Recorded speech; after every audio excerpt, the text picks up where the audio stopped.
Hello, I'm Archbishop Coyne, and this is Coffee with the Archbishop. And since we're still in summer, I'm getting my iced coffee. And joining me today is our new Director of Worship for the Archdiocese of Hartford, Mr. Josh Perry. Hello, Josh. First question is, how do you take your coffee? With lots of cream and sugar. I like to say I have a little bit of coffee. I was in line at Dunkin' Donuts. I was in line at Dunkin' Donuts a few weeks ago, and the person in front of me said, "I like a medium coffee with 6 sugars and 3 creams." Yeah, I get it. Said, are you just trying to put yourself into a diabetic coma? That's what I want to say. But I know a lot of times people come here and they don't drink coffee. So that's kind of like, I said, how do you take your coffee? They say, I don't drink coffee. No. So I'm pleased that you do. I have to have 1 or 2 cups a day. Now, Josh and I go way back because he was the director of worship at the Diocese of Burlington. But because of financial issues involving bankruptcy, you had to face a layoff. Had to face staff reductions, salary reductions that I just couldn't make work. All right. So I didn't poach him. No, you didn't. No, you didn't. So he called me on the phone. He said, do you know of anybody that's looking to hire a director of worship? And I said, yeah, as a matter of fact, the Archdiocese of Hartford is, because the former director of worship, Father Mike Rominski, is now pastor of St. Thomas, St. Timothy, and West Hartford. He couldn't do both jobs. So you came on about a month ago. Yep. A little bit more than a month ago, and you've already kind of moved in and got yourself settled. People are kind of liking you. That's good. That's a good sign. That's a good sign. Yeah, and you're doing some MC work with me. Doing some MC work. Yep. So you worked in the Diocese of Burlington for 8 years. 8 years. Okay, and I was one of the people who hired you. Yes, about I think a year after you got up there. Yeah, you were coming out of Villanova University. I came out of Villanova University. I was there for 2 years. Okay. But prior to that, worked in parishes in Minneapolis, the Minneapolis area. So I was in the Archdiocese St. Paul in Minneapolis, working at suburban parishes and the Basilica of St. Mary in Minneapolis. So where did you get your master's from? Master's St. John's University in Minnesota. In Collegeville. Yep. Collegeville, Minnesota. Benedictine. I've got a little Benedictine bias. Mm-hmm. Okay. Opus Dei and all that stuff. Uh-huh. Okay. So praying the liturgy word. Yep. Chanting and all that. So, you've moved into the job, and you know me, I like to slide stuff sideways. If there's a question about liturgy, something like that, that goes to Josh. Yep. That goes to this one, that one.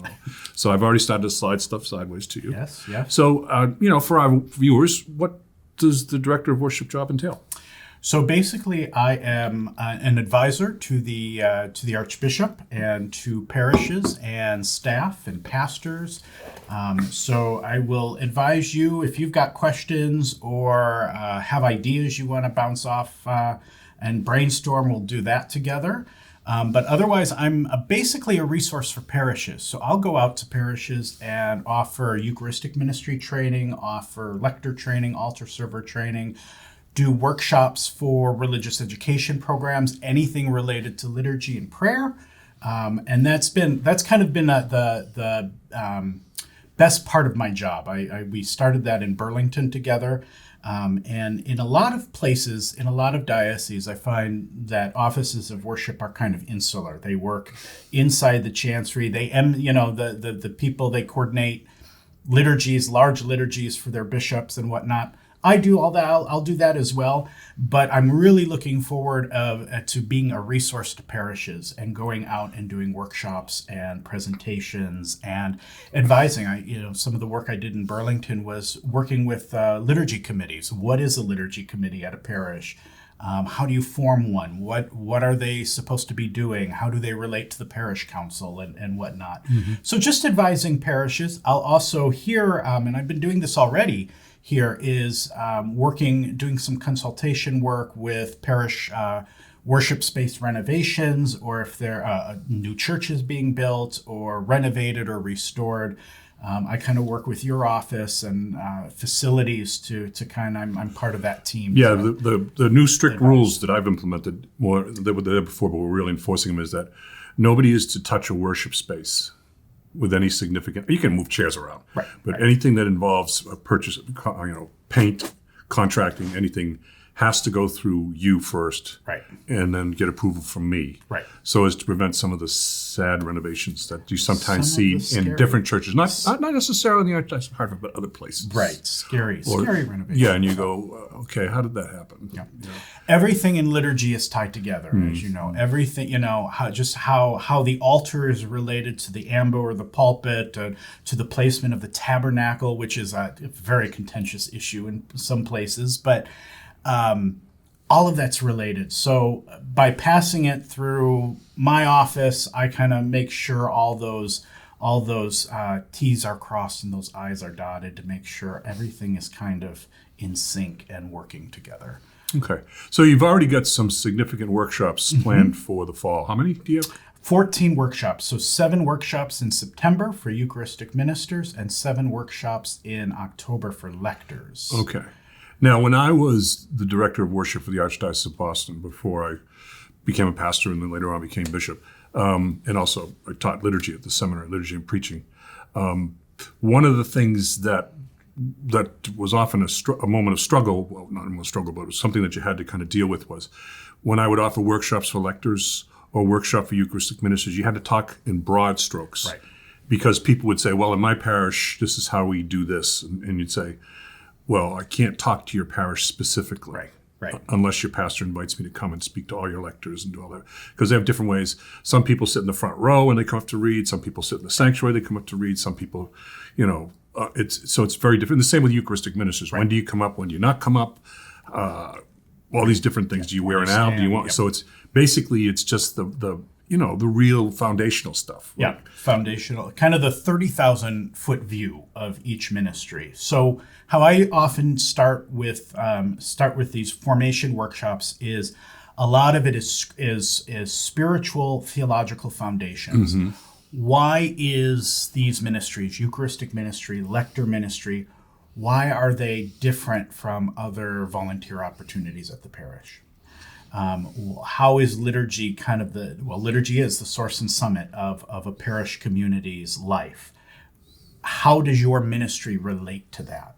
And so I always kind of start off, I like to say I start off in the clouds with kind of very abstract theological or spiritual foundations for ministry, but then we come down into the not so much the nitty gritty, because like you said, each parish does things just a little bit differently. Sometimes, the church configuration is different from one church to another. So what works in one church may not work in another. And so I talk about the ideal, what ideal, what the rubrics say, what kind of best practices are, acknowledging that differences might vary. But then I talk about what you might experience in your ministry. And a lot of times that flows into just a conversation. A lot of people raise well, I've experienced this, or, this happened to me. How would you respond to that? So in a lot of this, there's a discussion going on about experiences and how would you respond to experiences. Right. But also the most important thing is when you get done, you say, now do not go back to your pastor and say, Josh Perry said we're doing this wrong. Exactly. You have to do it exactly. this way. What does come of these every now and then is a pastor will call me after the fact and say, I was talking to my ministers and they said, you mentioned this. What's that all about? And so sometimes it's formational for pastors too. Oh, I never thought of it that way. Or I think with lectors, the most, which I think is wonderful what you're doing, they really need to be immersed in the Word.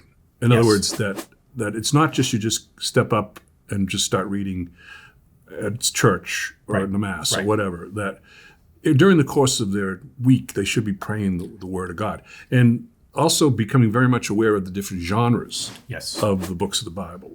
Historic versus Lamentations versus narratives and all those things. So and that you proclaim them differently, right? Because they're different stories, or they're on a story, they're a list, they're all these commandments, all these things, so it's different things along those lines. And even when you're reading Paul, and Paul's letters are so diverse. You would read Galatians differently than you would read Romans, for example, because he's really mad at Galatians. He's just but that doesn't mean you have to shout at the people. Right? You figure that. Eucharistic ministers, that sometimes I think there needs to be clarification in that they are extraordinary ministers, which means the ordinary minister is the deacon and the priest. Right. And so they're there to help facilitate the distribution of Holy Communion at places where they have a large number of people, and they might be offering the cups as well, which I hope they do. But also they should be people who are going out and bringing Holy Communion to those who are homebound. It's that communion to the sick and homebound is always related to what they do at Mass and related to their ministry in the Eucharist. So, for example, in our Eucharistic ministry workshops, I'll talk about the different ways people will receive communion, whether they're right or wrong. Oh, there are different ways? There are different ways. Whether they're right or wrong, according to the rubrics or not, according to how it's supposed to happen or not. Let it happen. This is how people receive communion. How do you respond to that? Without getting nervous, without, being confident in your ministry, being confident in what you're doing. Because lectors and extraordinary ministers of Holy Communion are also catechists. Yeah. The way they present themselves in their ministry is they teach. Yeah.